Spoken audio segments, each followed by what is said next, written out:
Yep, I'm back here. Can you see me? This is my hand over here waving at you, but you can't see it because I'm behind the funny. I'm actually back at my house hoping this internet will work because I lost track of time. I was working in the carport trying to trim out a window and I lost track of time. Oh, what's wrong with Sonny Childs? 4, 3, 2, 1. Time to go live. How do I get that off of there? That's the countdown. There. There we go. Oh my, good to see y'all. Man, great to see you guys. It's like a crazy, cool, beautiful, wonderful day here.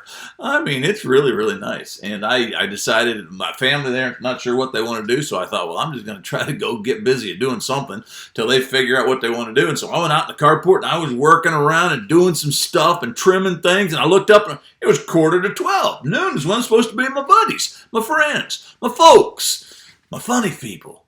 Funny people? People. Yeah. Oh, you know what I forgot to do? We don't have our logo up. Let's get our logo up here. Oh, there's another one. Where is it? There we are. Okay, guys. Holy hope and humor for this wonderful Thursday. Beautiful, beautiful day here. Hope that it's beautiful, beautiful there, too. We're supposed to take Thursdays off, but my family can't decide what they want to do, and so I guess I'll just go get some work done until they figure it out. Hi, Judy. Good to see you. My mom's listening. Physical therapist is here with your dad. Oh, my. I hope the physical therapist isn't listening because they may think that you've got a son who's an idiot. Oh, so thankful for those physical therapist people. They come and they're working with my dad. He got his, what do you call that thing? Cast. He got his cast off. Took him to Memphis, got his cast off. Now they got a boot on that sucker. And anyhow, imagine the physical therapist is working him over. Okay. I promised myself that I would do things different today. So I'm sitting on the other end of the couch. Is that the way you feel in this quarantine craziness that we got going on? I promised myself I was going to do something different today. So I'm sitting on the other end of the couch. Oh, I thought that was funny. All right, here's one from Margie Bradley.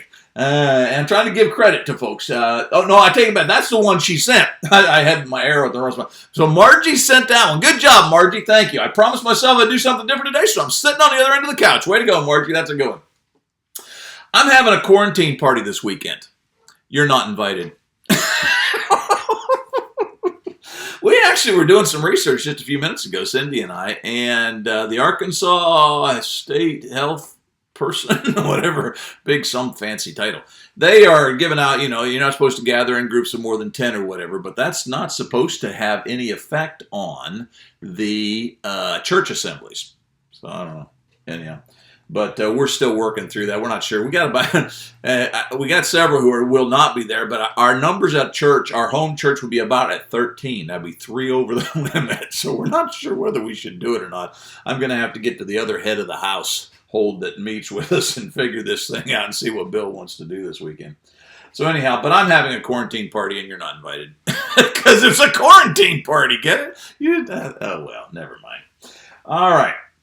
There was a long line at the grocery store at 7:45 a.m. The store was supposed to open at 8 o'clock with a special hour just for senior citizens to shop. A young man came from the back of the group and he pushed his way to the front. And he tried to get right up there, and the old lady, she beat him with her cane, beat him back with her cane. Well, the young guy tried again, and he tried to get to the front, and the old man just punched him right in the gut and knocked him to the ground. Yeah, so this third time, as he's pushing his way through the crowd, trying to get to the front of these old folks, he said, "Folks, listen, if I don't open the door, if I don't unlock the store, you can't get in." He was a store manager, and they were beating him back. You got to be careful. Sometimes, whatever. Oh, my. Mom, I don't know what that means. My mother posted a woman wax. I don't know what that means, Mother. You may have to redo that one and let me know what you're talking about there. All right. Proverbs chapter 24 and verse 15 reads as follows. Know also that wisdom is like honey for you. If you find it, there is a future of hope for you. Wisdom's like honey, and if you find it, it's like a future of hope. Because there is a future hope for you. And so kind of like, I like honey. You guys like honey? I'm going to tell you a weird one. I put honey on my salad. You ought to try that. I know everybody I tell them I do that, they think, you ought to try it. It's really, really good. But I put honey on myself. So anyhow, I do like honey. That doesn't mean I'm a wise guy. Well, yeah, I am kind of a wise guy. I just don't have a lot of wisdom. But I am a wise guy. Anyhow, so know also that wisdom's like honey for you. If you find it, there is a future of hope for you. And so wisdom is hope. Mom says a woman was homeschooling her husband and ended up in detention. Yes, I said that one yesterday. I thought that was hilarious. The woman decided she would homeschool, but she didn't have any kids to homeschool. So what's she going to do? And so she decides, I'll try homeschooling my husband. And then she said, he's now in detention. Us husbands don't homeschool very well. Hi, Angie Broussard down there in Louisiana. Hope you got sunshine. Good afternoon to you too. Appreciate Danny so much in his live post. Tell him I love him. Okay, we're back to our passage. Proverbs 24 and verse 14. Know also that wisdom is like honey for you. If you find it, there is a future hope for you. And so wisdom is hope, because wisdom is what drives the application. Remember, knowledge is just a bunch of facts. And if you can take the knowledge and apply it to life, then it becomes wisdom. That's why homeschooling is so very, very important, is because it's not just sending our children off to other folks to get them, fill their brains with stats and numbers and historical facts and all that kind of thing.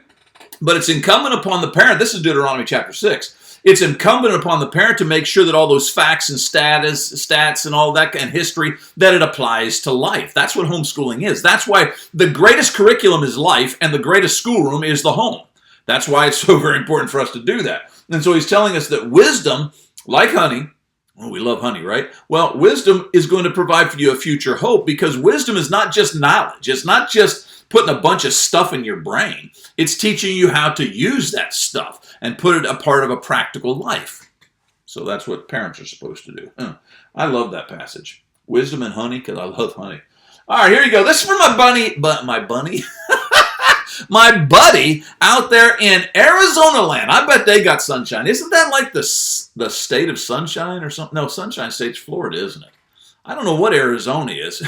Henry used to live in Florida. He likes that sunshine stuff. Anyhow, from my buddy Henry Burden, he says, I have a hen who can count her own eggs.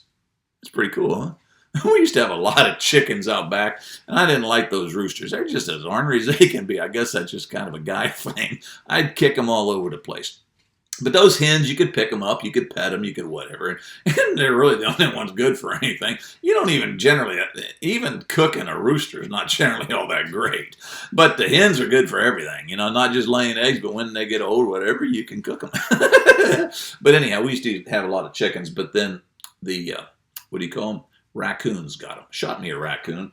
But I guess he had other people part of his company. And they got all my chickens. Back to my joke from Henry Burden out there in Arizona land. I have a hen who can count her own eggs. She's a mathema-chicken. Is that good? That was really good. I thought Henry did good on that. She's a mathema-chicken.